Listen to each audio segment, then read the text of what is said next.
Hello and welcome back to SciTV. My name is Fanuel Muindi, and I'm glad you stopped by this morning to start your week with us.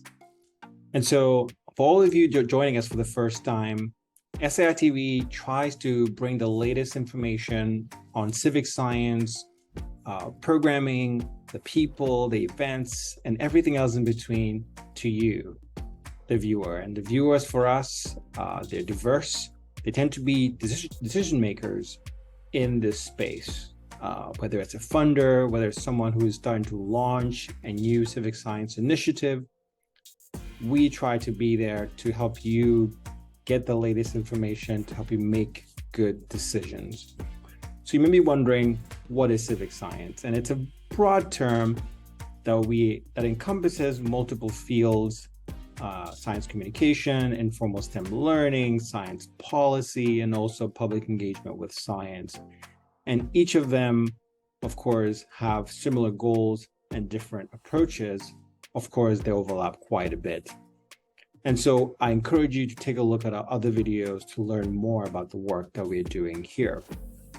And so with that, let us get started. So each week, normally I would share some 2-3 updates with the audience to get them caught up.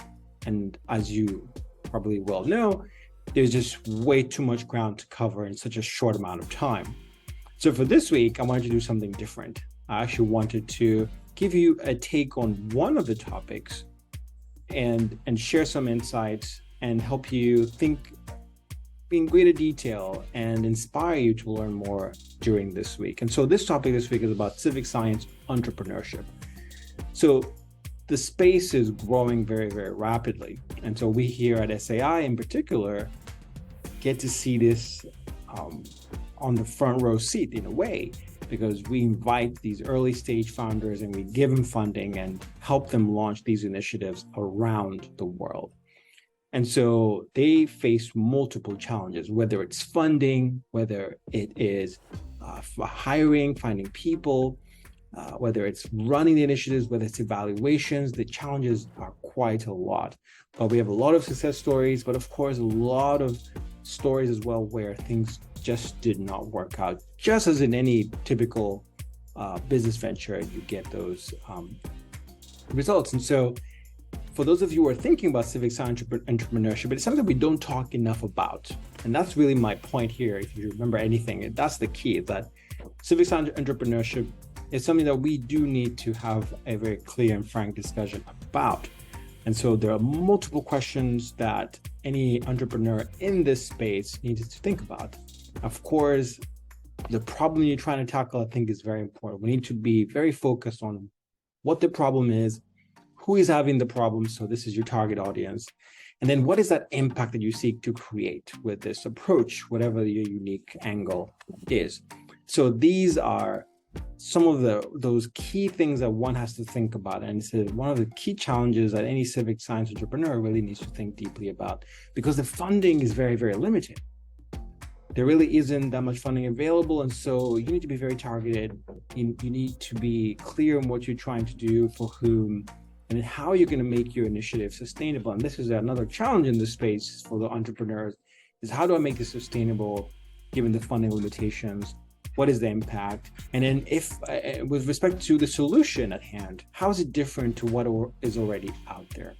There's a lot of overlap, which I think is good, but at times then it makes differentiation harder. And at times, given limited funding, collaboration is another issue. So we need to think more deeply about how can we, especially how can the civic science entrepreneurs carve space, but also find ways to collaborate with each other. Other problems or solutions one might think about is connecting with each other, data, for example, management, evaluation data management. These are some of the many challenges that civic science entrepreneurs face. And so if you're just for the first time hearing this, I encourage you to take a look at our past videos and some of the entrepreneurs we've talked to over the years, even just as recent as a couple of weeks ago, who are sharing insights as they are trying to run their initiatives. And so I actually wanted to tell you about one of those entrepreneurs that I got a chance to talk to. And so I will admit they were a fellow here at SAI, and they came to us and launched a new initiative. But before I tell you about her, as always, let us do the numbers. So numbers we're going to be looking at today are looking at the hashtag SciComm on Twitter and for the past 7 days to see how the activity and the engagement activity has taken place. So stay tuned. We'll be back in just a moment.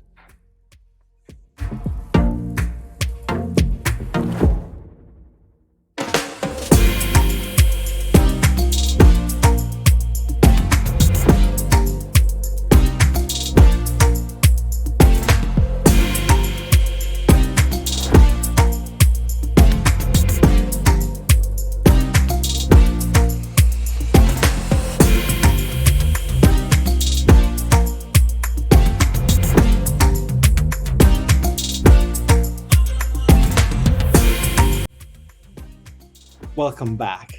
And so I got a chance to talk with Gina Errico from Oklahoma State University, who was one of our fellows in the last batch, Cohort 8, where she launched a project called SciXplorers.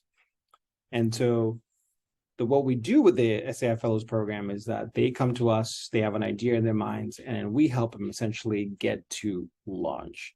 So here is part of my conversation with Gina. So let's just start from the top. Tell us about SciXplorers. What is it? SciXplorers is an app that I am working on developing, and the whole idea behind it is to introduce kids to the scientific method in an informal way, putting them in the driver's seat of their own creativity and sort of engaging them in asking questions about the world around them. Yeah, and this is something that doesn't live in the world yet, right? You know, I am still sort of working on ways to get the app developed. So right now it's just a big idea with a lot of plans.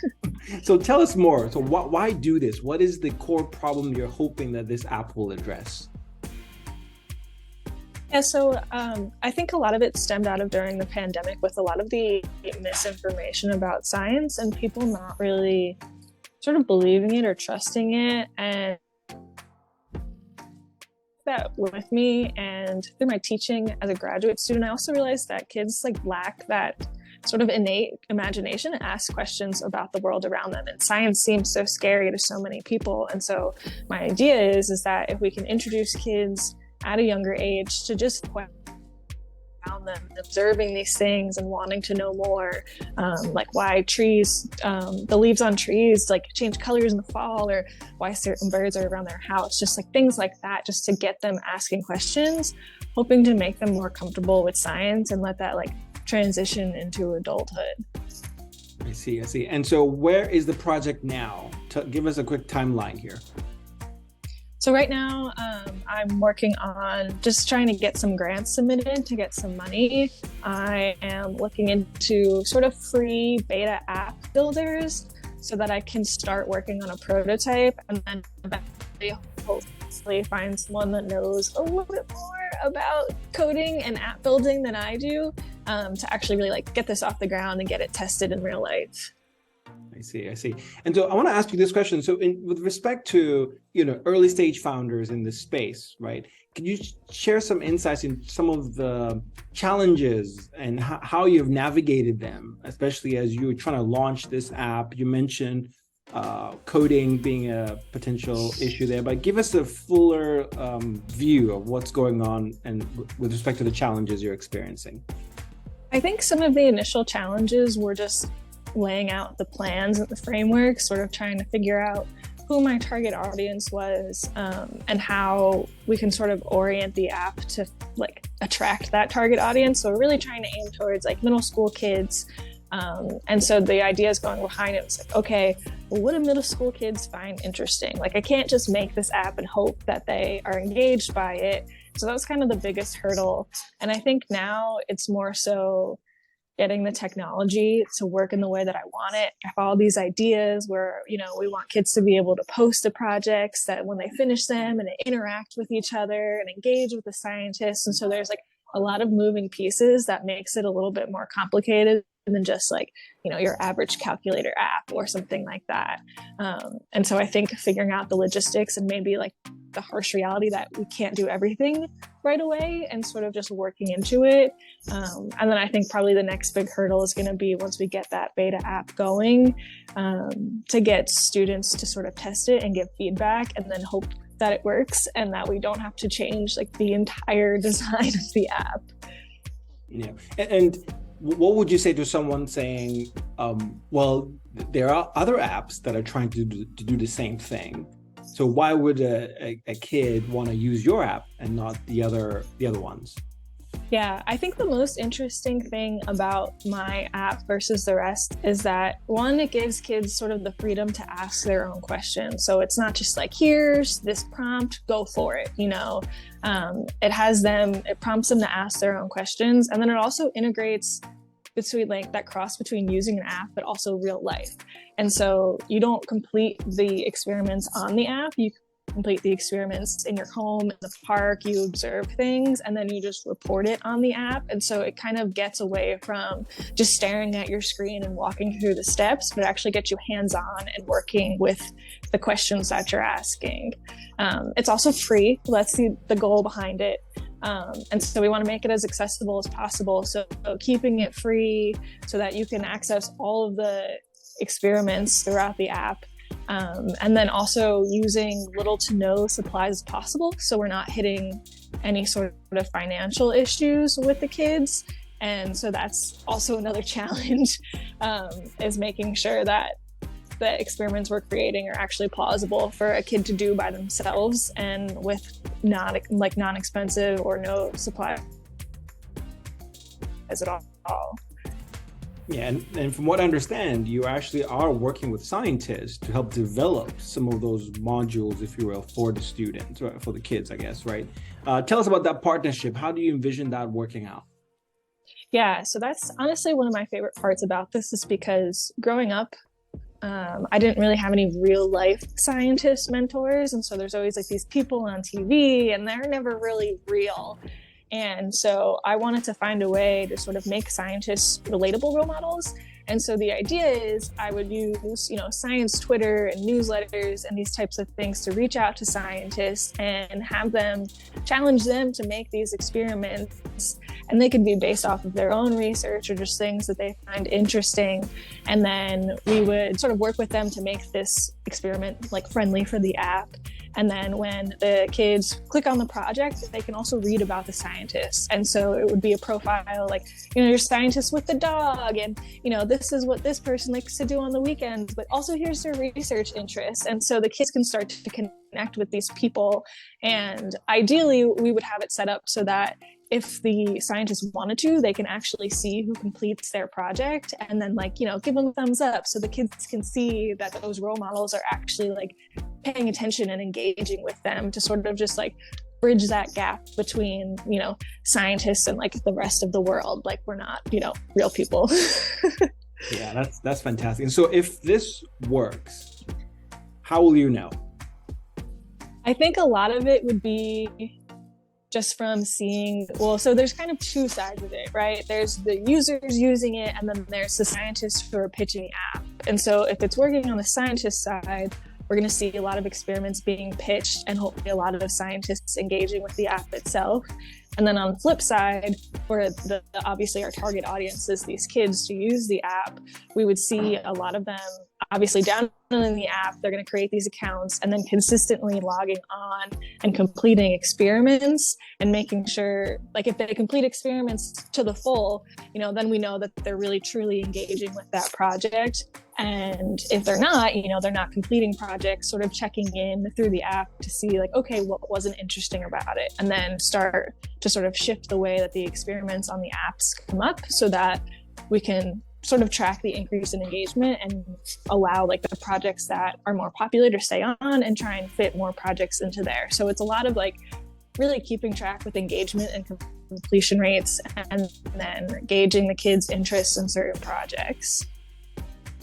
Gina, thank you so much for stopping by. We are going to have you come back, clearly. Yes. So that we can get an update. We want to see this launched. We want to connect. Hopefully those who are watching here, maybe potential funders, can get in touch with Gina. But we need you to come back, okay? Yes, for sure. I would love to. Welcome back. And if you want to watch her pitch to SAI, do click on the links below to watch her give the pitch to her initiative while she was a fellow with us here as well. So with that, I hope to see you next week. Have a fantastic week.